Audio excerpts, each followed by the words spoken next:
ভাই, আপনার তো অনেক বছর বিয়ে হয়েছে, বাসর ঘরের কথা এখনো কি আপনার মনে আছে? ভাবি, মানুষ সব ভুলে যেতে পারে কিন্তু বাসর ঘরের কথা কোনোদিন ভোলে না। আচ্ছা, বাসর ঘরে ভাবির কোন কথাটা আপনার মনে এখনো গেঁথে আছে? যখন ঘুমটা খুলি তখন আপনার ভাবি বলে নুপুরটাও খুলে ফেলো, তা নাহলে শব্দ বাইরে চলে যাবে।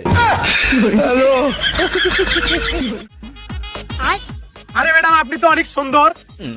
আসেন আসেন, আমার মনের ভেতরে আসেন। স্যান্ডেল খুলবো নাকি? আরে না না, স্যান্ডেল খোলা লাগবে লয়, স্যান্ডেল পরেই আসো। এত রাতে লাইট ছাড়া কোন যায়? আর তো তো চিনলাম না রে। শুনলাম এই জায়গা নাকি চোররা ঘোরাফেরা করে, এই জন্য ওরা যাতে দেখতে না পারে সেজন্য লাইট ছাড়া যাচ্ছি। ভালোই তো জ্ঞান বুদ্ধি দিলে চলিস। আচ্ছা যা। আচ্ছা ঠিক আছে। এইসব চোররা আমার কি হল? আমার বোন এ না পাক্কা চোর রে, উঠলে চলে গেছে।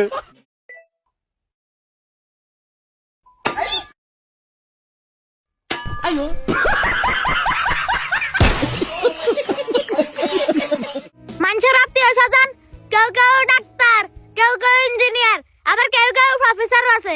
আর আত্মীয় স্বজন কেউ কেউ হিংসুক, কেউ কেউ সামসা, কেউ কেউ কালনাগিনী, আবার কেউ কেউ জাদুঘর আছে। মূলত আমার আত্মীয় স্বজন গুর মতো, ত্যাগে শান্তি।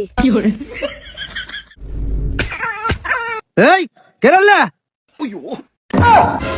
ছি মুজাফর ভাই ছি, এই ভর দুপুর বেলা তোর বেটা সরচার ভিয়ত আকাম কুকাম করছে। তোর বেটা তো শিক্ষা দীক্ষা বলে কিছু দিবার পারিসনি। আর আমার বেটিক যা দেখ প্রসাদপুর গার্লস স্কুলে ভর্তি করে দিছি। বাপরে তার শ্রদ্ধা ভক্তি, এখনো মনে হয় পড়ার টেবিলে বসে আছে। যা দেখ।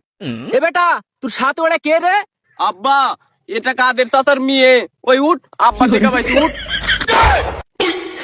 কি কাদের ভাই, তোমার বেটি তো আমার বেটার সাথে ভালোই পড়াশোনা করতেছে। আরে ভাই, এই বয়সে তো ছেলে পেলে একটু একটু খেলাধুলা না করে কোন বয়সে করবে? বেয়াদব হইছে থাকা লাগে। বন্ধু বলতো দুঃখ কি জিনিস? সকালবেলা যখন ঘুম থেকে উঠে দেখবি 9টা বাজে আর ঘুমাতে পারবি না, এটা হচ্ছে সব থেকে বড় দুঃখ। হ্যাঁ, এটা আবার কেমন উত্তর হলো?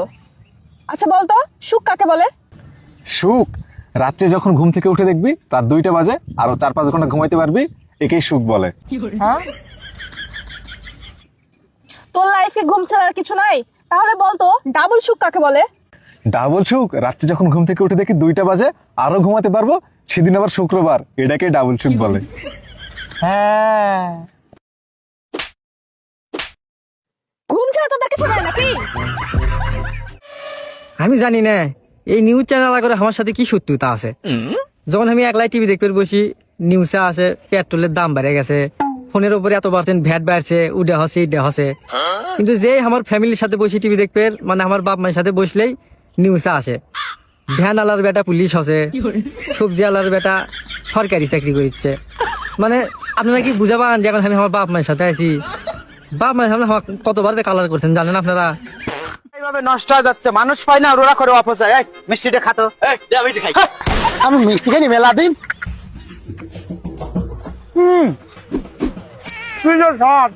আমাকে যদি দিলি নি তাহলে আমি স্বাদ বুঝলাম নি। পরে বুঝিস। দাদা মিষ্টিটা কই পাইলেন? আরে বাইসতে কইস নয় জায়গা মিষ্টিটা কত্তর খাইবে দিছে, আমি কত্তর মুহি তেলে আসে তোকে দিলাম।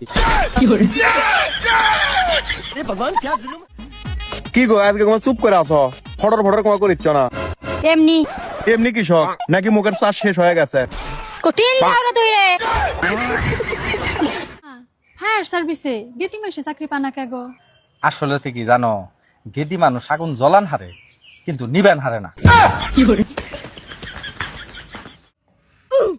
সেই মজা হইছে তো। পায়েসটা কে রান্না করছে? বেশি মজা হইছে, সাদিয়া বাবির বাসা থেকে মাত্রই রান্না করে পাঠাইছে। কালকে থেকে আমি আর রান্না করতাম না, সাদিয়া বাবির বাসা থেকে কালকে রান্না করে পাঠাইবো, ওই খাবারই খাইও। এই দেখো তুমি গেঞ্জিটা ধুইছো, ভালো করে পরিষ্কারও হয় নাই। ইস, আমি দূষিত এই কারণে পরিষ্কার হয় নাই। কালকে থেকে সাদিয়া বাবির তোমার কাপড় চোপড় দিব, উনি পরিষ্কার করে ধুইয়া দিব না। কি রে জান, আমার মানি ব্যাগটা কই? সাদিয়া বাবিরে বলো উনি খুঁজে দিব না তোমার মানি ব্যাগটা কোথায় আছে। কি রে তুমি রেডি হও না কেন? ঘুরতে যাইবে না? সাদিয়া বাবিকে সাথে নিয়ে যাও, আমি যাবো না। কোথায় যাচ্ছিস? স্কুলে? না বাবা, বিয়েতে নাচতে যাচ্ছি। তুমি আমাকে মারছো না, তোমাকে প্রেম করে ভালোবাসে বিয়ে করে আমার ভুল হইছে। আমার বাড়ি চলে যেতেছি।